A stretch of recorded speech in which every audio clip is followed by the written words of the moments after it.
Defend Odessa. Welcome back, everyone, to the actual hardest mission in the game. We have been assigned to defend against the enemy's main forces. In other words, Revil's own unit. We will put up a defense line so that other enemy troops cannot move on the flank of our own main troops. Sounds pretty hairy. I hope he gives us information on our current situation. Like a briefing of some sort. I'll give you a briefing on our current situation. According to our intelligence, the enemy has deployed mobile artillery in several key locations as a means to contain our activities. Yeah, don't underestimate them. They're small, but very powerful. In conjunction, they have stationed their assault troops, which are ready to break through our defense line. Of course. Why wouldn't they? It might be easier to slip past the mobile artillery to crush Big Trey, but we can't leave the enemy behind us. We'd be risking attacks from the rear. And as we all know, in this game, that's kind of really bad. Therefore, our first task will be to destroy the mobile artillery. Use extreme caution, as these enemy weapons were specifically designed to be long-range. To facilitate our operation, we will have to make effective use of our support attacks. Once we wipe out the mobile artillery, head directly to Big Trey and destroy it. That should stop the other enemy troops from breaking through our defense line, at least for the time being. Huh, a Big Trey. Well, we have taken one of those out before. It shouldn't be that difficult, right? Lieutenant Renchef and Chief Petty Officer Manning will join us for this mission. Over. We got some new guys this time. Excellent.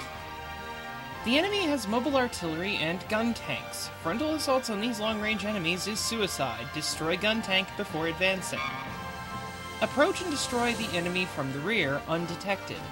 Battle codes and all team commands are the key, as well as thermal sensors.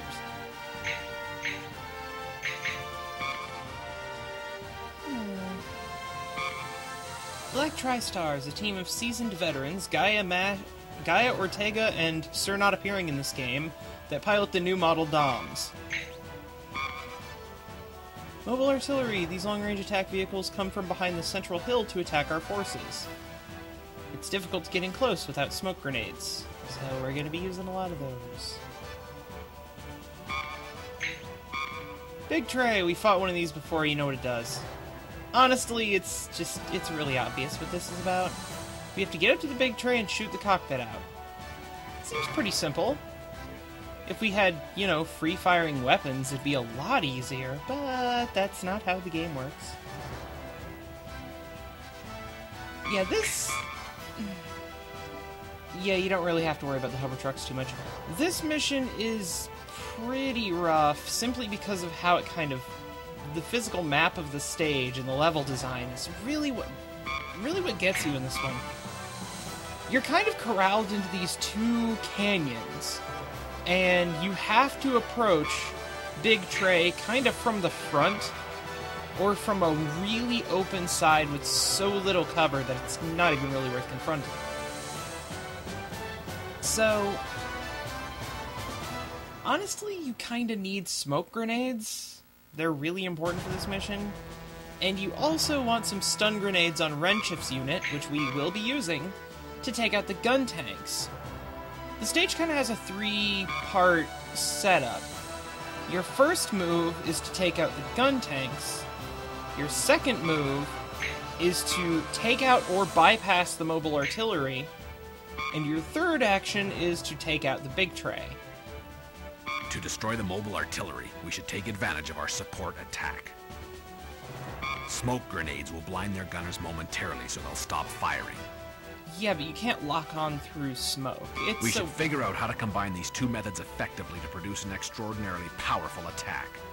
Not really. It's really not as effective as you think. The attack team will defend the right wing, and the standby team will protect command headquarters. Sounds pretty simple. Yeah. Don't you find this a bit strange, though? What? Shouldn't we be assigned to the left wing where our defense is weaker rather than to the center? Clearly none of you have been paying attention to how Makube does things. Don't ask me. I have no idea what command headquarters is thinking. We just have to do what we're told. Yeah, Lieutenant Rower, our hero, ladies, gentlemen, and everyone else. Right, Master Chief? There's a Halo joke in there somewhere. You got me there, Lieutenant. Now, let's get started with this job of ours. Not a very funny one. It's just that. Oh, man. Our unit's growing bigger by the day. Why do you sound depressed about that? We can finally form a standby team and an attack team. Even the standby team will be moving out in the Odessa operation. Yep. You're right. This is an all-out attack on the Federation. We can't afford to lose this battle.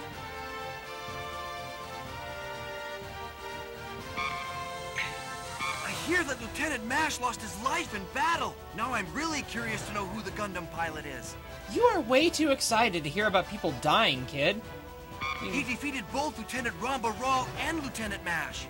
I mean, come on, man. It's a little much. It's starting to creep me out.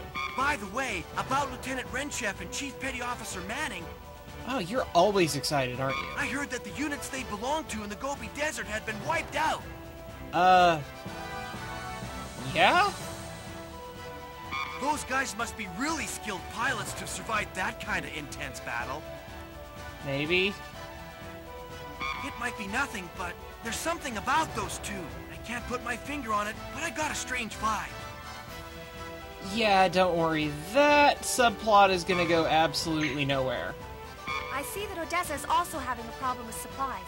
It looks like we're better off than other places, but Well, we are kind of pulling them out here. thanks to the commander, we have enough mobile suits to last us. I'm just worried about later on. Don't think too much about the future. For this mission, I understand that the standby team guards the command headquarters and the attack team heads to the front line. Indeed, which means the standby team must be made of the most course, capable. I'm with the attack team, right? I don't want to be the operator. I'll do my best. No, you're going on the standby team because you're a better pilot, and I want the better people on the standby team, except Rower. I am Chief Petty Officer Manning. It's a pleasure to meet you all. We lost a few soldiers in the Gobi battle. A few? A few? The only surviving members of my unit are Lieutenant Renchef and myself. A few? Well, we'll be okay. Please include us in your attack team. We'll do our best. Captain Understatement here is going to be on the reserve team. I'm Lieutenant Renchef. Nice to meet you. Wow, you have even fewer words than Swaggart when he was introduced. Speaking of, where is he right now? Ah, well. Now, there are some adjustments I need to mention in terms of the team setup this time. I kinda failed this mission a lot and had to adjust certain equipment options, such as Rower's equipment, which I foolishly did not give him smoke grenades and left the night scope on his unit. I'm a bit of a ditz sometimes, as you may or may not have figured out. I also changed out Nikki's weapon to the machine gun in the long run, but yeah. There's a lot of decision-making that goes into kind of how you structure your units in this game, and, well, in the long run, Nikki was probably the worst option I could have picked for the middle, and honestly, Hepner would have made a much better choice for the red team. Red team's goal is basically to stand in the middle and get points. The way I do the mission anyway, that's kind of how they play out. It's just the way the game works sometimes. I had this crazy idea that using the support attacks would actually be, you know, useful or something. Nope. Absolutely not.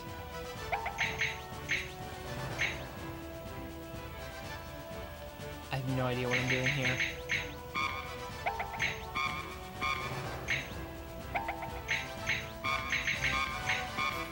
So, switch to the shotgun, because the Vulcan's not all that worthwhile. And, ooh, stun grenades. It's the first time we get to use those, so I guess I should probably explain what they do. Stun grenades,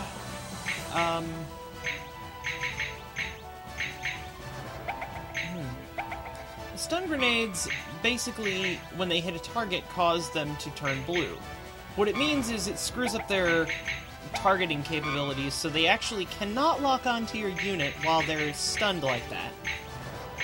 It's kind of really important because you get more points for blue kills in most cases, and it makes it a lot easier to fight things like Guntanks, which, if they turn around and look at you, are pretty much going to kill you.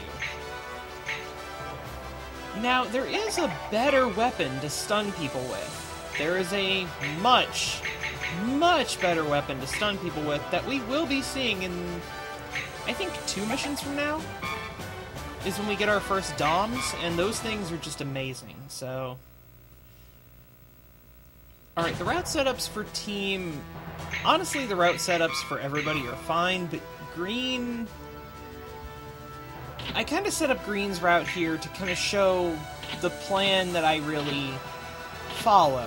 Whereas with red, there was an idea that ended up not really materializing. I'm not gonna go too far into it, but basically it was, I was attempting to use the support attacks from a position, an elevated position where I could see the enemy, and yeah, that did not work out in the long run, because, yeah, I made a mistake in calculations here. It's worked for me before, but it didn't work this time, so... Hey, it happens. Whatever.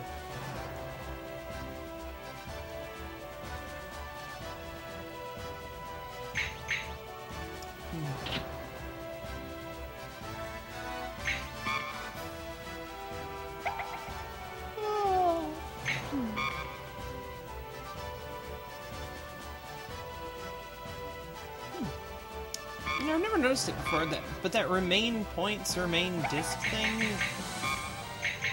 Does that mean there's actually a distinct limitation to how the units can move, or how much you can put into the planning and the route setup? I'm just... Wow, I never even noticed that. Strange.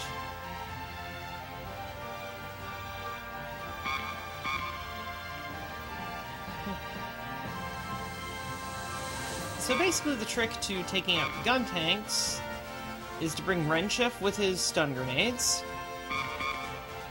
come up through the side here,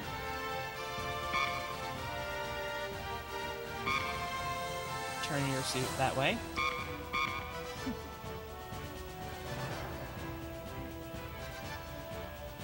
come up on the enemy that's located there first, then cut across here, making sure not to get shot in the back by the advancing enemy troops, because that can screw you over too.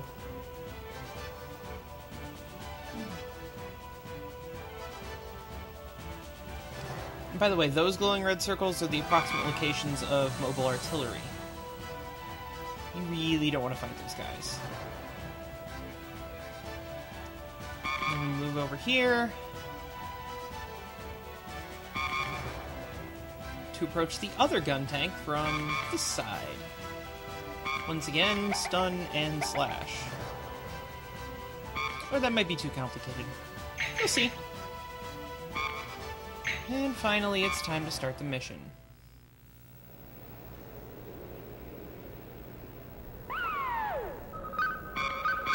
All units, move out. Roger. Roger! Roger. I'm gonna have to start putting time tags into these things so that you can just click it and go straight to where the mission starts, because I'm pretty sure most of you do not want to see the intro sequences anymore. Or at least don't want to see me spend 10 minutes setting up teams and crap when I don't need to do that much. Drift down into space forever and turn lives. I'm well aware these soldiers are personally recommended by me to deceive, but I'm losing patience. Gaia and Ortega, need I remind you that the operation has begun? We done know that. We're planning to get our revenge irregardless of your orders. This mission isn't about revenge. The Trojan Horse must be taken out to secure our rear defense. I know the plan fine.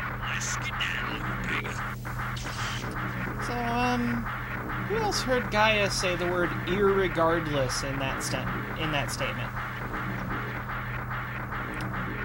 Yep, kinda not feeling very sad about the fact that he is so doomed. Yeah. That word's a bit of a pet peeve for me. See, there's the stun effect. Now it can't notice you at all. It has those little sparks going around it too, so you can kind of tell.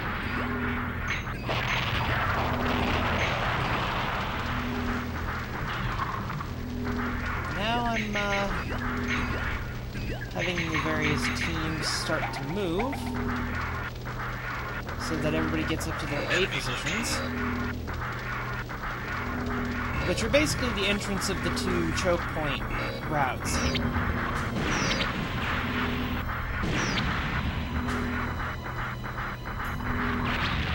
Enemies out.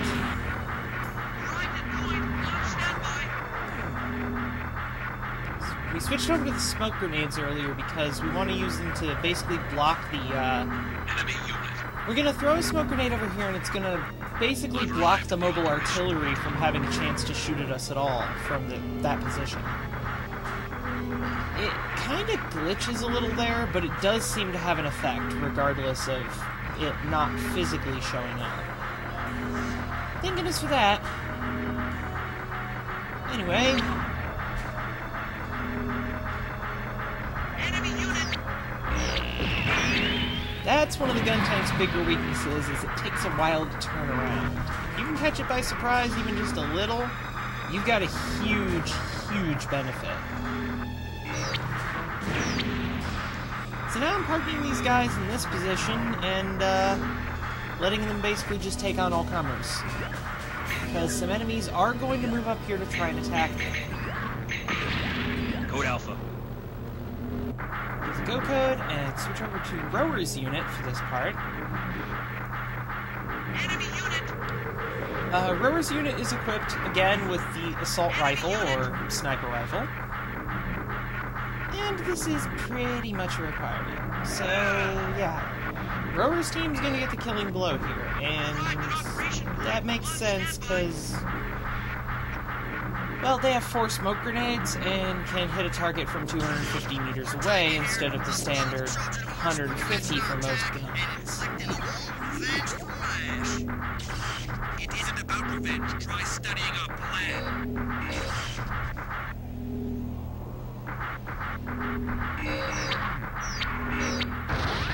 You know, when Ortega talks, all I can hear is Ed from Ed, Ed, Ed. I mean, not even Kira Yamato. Ed from Ed, Ed, and Eddie. He's too quick. Hayato, Guntank won't last against this guy because you move like a turtle. Retreat, retreat. If only I could. Enemy located. Keep your paws off this one, guys. Get fix your man on blasting that Trojan Horse. Thanks, buddies. And be friend. Right! They got Guntank! Do something! Anything! Hurry up with Guntank! Don't let the mobile suits get any closer! It really bugs me when, like with the audio there, when it has the sound of a suit getting shot down. I always freak out and think it's one of mine. It's just what happens. It sucks. Where's the wagon? The one that done in our boy mice? The mobile suit! Sailor! I'll get you now! Using those same cool tactics again. Like we're non-scouts. No! Ortega! I'll get you! Dogs can do stuff just like yours. Let's go kill now! Come under attack. I've been hit. Roger, And now I sit here and fail to get a target lock on these things because this game's kind of mean sometimes. I'm sorry, boys. I can literally physically see the things that I'm targeting, and I can't target them. Really, guys? That has always been the biggest complaint I've had about this game, is that sometimes you can literally see what you're fighting, and you cannot shoot at it. Absolutely cannot shoot at it. I'm ejecting! On transmission. Nikki unit. Slow walk. Shot. Really cool guys do look at explosions that they cause. Some smoke screen. It's pretty much up to these guys now.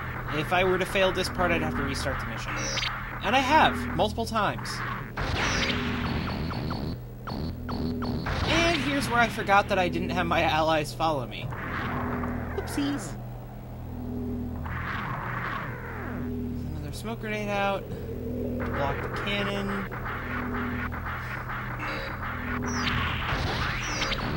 And I get absurdly lucky there. The cannon just misses me completely. Enemy located. And then I was at just the right angle to actually throw that over, so I completely knocked out the side cannon there. But I can still up onto the bridge. Mission accomplished! Finally. Enemy command plane taken out. Without their communication system, enemy troops are in complete disarray. Commander, Lieutenant Uragan is on the line for you. I'm Lieutenant Uragan. Orders from Captain McCuve. The Fenrir unit will be relocated to K7 point. Impossible. If we abandon this area, the enemy will break through the defense line. Doesn't matter. This order takes priority. Please hurry. Roger. We're heading to K7 point at once. We're relying on you.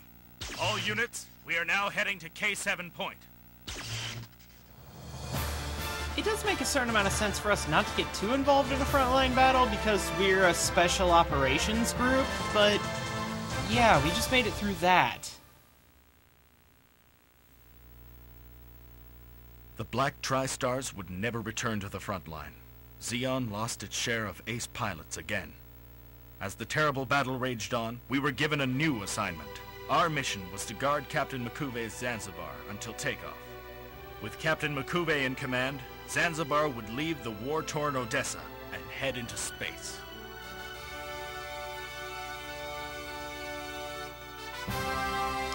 So, it took me quite a few tries to complete this mission. In total, I have 1 hour and 7... No, it's 1 hour and 3 minutes of footage for this one mission. And you'll be seeing a compilation of some of the, rather hilarious failures that I have to offer at a later point. The Federation forces launched an all-out attack and breached our defense line in several areas. Not really being sarcastic, I think the screw-ups are actually pretty funny.